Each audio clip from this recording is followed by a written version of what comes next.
ẹ káalẹ́ ẹ ká tòórọ́ Ìdòwú Ògúnbàjò lórúkọ tèmi wọ̀nyí ni àwọn ìròyìn tí a mú wá fún yín ní èdè Yorùbá lẹ́kùnrẹ́rẹ́.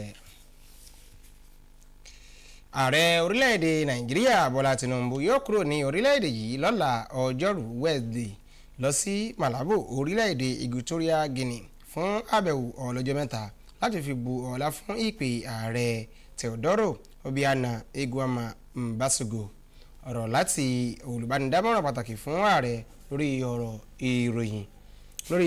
ìròyìn àti ìgbóhùnsáfẹ́fẹ́ ló ti sọ wípé ààrẹ Bọ́lá Tinubu yóò ṣe ìrìn àjò lọ sọ́dọ̀ ààrẹ ti orílẹ̀-èdè Equatorial Guinea ní ọ́fíìsì ààrẹ níbi tí ìpàdé yóò ti wáyé láàrin àwọn aṣáájú méjèèjì lẹ́yìn tí wọ́n sì jọ sọ àsọyépọ̀ àti àdéhùn pàápàá jùlọ lórí ọ̀rọ̀ epo rọ̀bì gáàsì àti ààbò.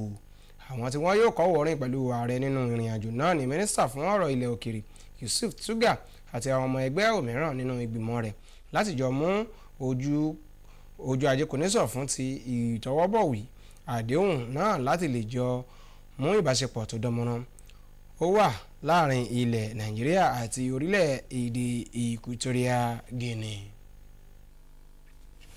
Orílẹ̀-èdè Nàìjíríà àti orílẹ̀-èdè márùn-ún míì ti ń tẹ̀síwájú ìjíròrò lórí ìgbélárugẹ òwò àti ìbáṣepọ̀ alájọṣepọ̀. Mínísítà fún ọ̀rọ̀ ilẹ̀ òkèrè Yusuf Tuga tí ó gba àwọn akẹgbẹ́ rẹ̀ lálejò láti orílẹ̀-èdè márùn-ún wọ́n ṣètò sọ wípé gbígbé ìmọ̀ ẹ̀rọ àbí ṣíṣe àmúlò rẹ̀ pàápàá jùlọ lórí ètò ọkọ̀ tó ń ṣàmúlò afẹ́fẹ́ gáàsì CNG àti sísọ nǹkan agbára ilẹ̀ yìí dọ̀tun ní ohun tó mú mi lọ́kàn àyà wọn lórí ètò ọ̀hún. Akọ̀ròyìn wa Kelvin Ẹ̀bọ́nùayè ńlọníròyìn tó ṣàtòjọ ìròyìn tó sì jábọ̀ ohun tó ṣẹlẹ̀ lọ́hùn.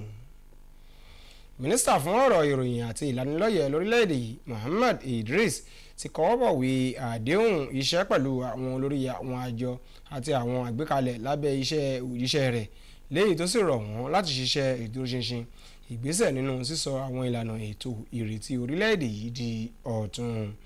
Èyí wáyé níbi ìpàdé kan tí ó ṣe pẹ̀lú àwọn adarí alákòóso ilé iṣẹ́ àwọn olórí àjọ rẹ̀ àti àwọn àjọ ilé iṣẹ́ tó jẹ́ wípé ìjọba lónìí. Akọ̀ròyìn wa Saliu Gwanara lóníròyìn tó bá wà níbẹ̀ tó sì jábọ̀ ohun tó ṣẹlẹ̀ lọ́hùn. Kó tó di pé a máa tẹ̀síwájú nínú àwọn ìròyìn wa ẹ jẹ́ kí adókè lọ́hùn fún ìpolówó ọjà. NTA Ijebu ode fún ìpolongo. Ẹ̀yin onílé iṣẹ́ ńláńlá àti kéréje ẹ̀yin ìyálọ́jà àti bàbálọ́jà àsìkò ti tó láti mú ìmúgbòrò bá ọrọ̀ ajé yín.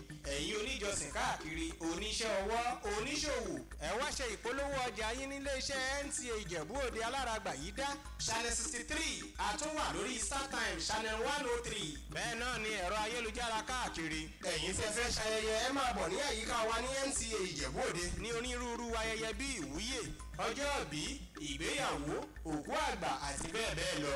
Ẹ tún lè kàn sí ẹ̀ka ìpolówó ọjà wa ní NTA Ijebu ode àbí kí ẹ pè sórí àwọn nọ́mbà wọ̀nyí 081 37 23 06 26 tàbí 080 28 29 23 30 NTA Ijebu ode.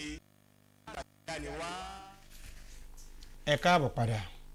Àwọn ẹ̀ṣọ́ aláàbò ara ẹni làbò ìlú ẹ̀ka ti ìpínlẹ̀ Ògùn NSCDC ti fi ọwọ́ ṣìkún òfin mú àwọn afurasí tí wọ́n bà àwọn èròjà ọkọ̀ ojú irin jẹ́ lẹ́yìn tí wọ́n sì ń pera wọn ní òṣìṣẹ́ àjọ EFCC tó ń gbógun ti ìṣòwò ìlú báṣubàṣu àti ìwà ìbàjẹ́ tí wọ́n sì ń ṣe bí ọmọ ológun ilẹ̀ yìí lẹ́yìn tí wọ́n sì fi ń lu àwọn ọmọ orílẹ̀-èdè Nàìjíríà ní jìbìtì. Alákòóso ẹ̀ṣọ́ aláàbò ara ẹni làbò ìlú ẹ̀ka ti ìpínlẹ̀ Ògùn David Ọ̀jẹ́lábí nígbà tí ó ń ṣe àbẹ̀wò sí àwọn tí wọ́n fi ṣìkún òfin mú náà wá ṣe àdéhùn wípé àjọ wọn ti ṣe àjọ NSCDC ò ní fọwọ́ lẹ́rán kí àwọn amọ̀kùnṣìkà ó máa ba àwọn ohun ìgbàyígbádùn orílẹ̀-èdè Nàìjíríà jẹ́. Akọ̀ròyìn wa Yẹmi Dalimọ̀ lóníròyìn tó ṣàtòjọ ìròyìn tó sì jábọ̀ ohun tó ṣẹlẹ̀ lọ́hùn. Kò ní jù báyìí lọ fún ti ìròyìn wa fún talẹ́ tòní. Ẹ má gbàgbé àti tẹ̀lé wa ní ojú òpó wa Facebook NTA Ijebu ode àti lórí YouTube Ìdòwú Ògúnbàjò lórúkọ tèmi. Ó dàárọ̀.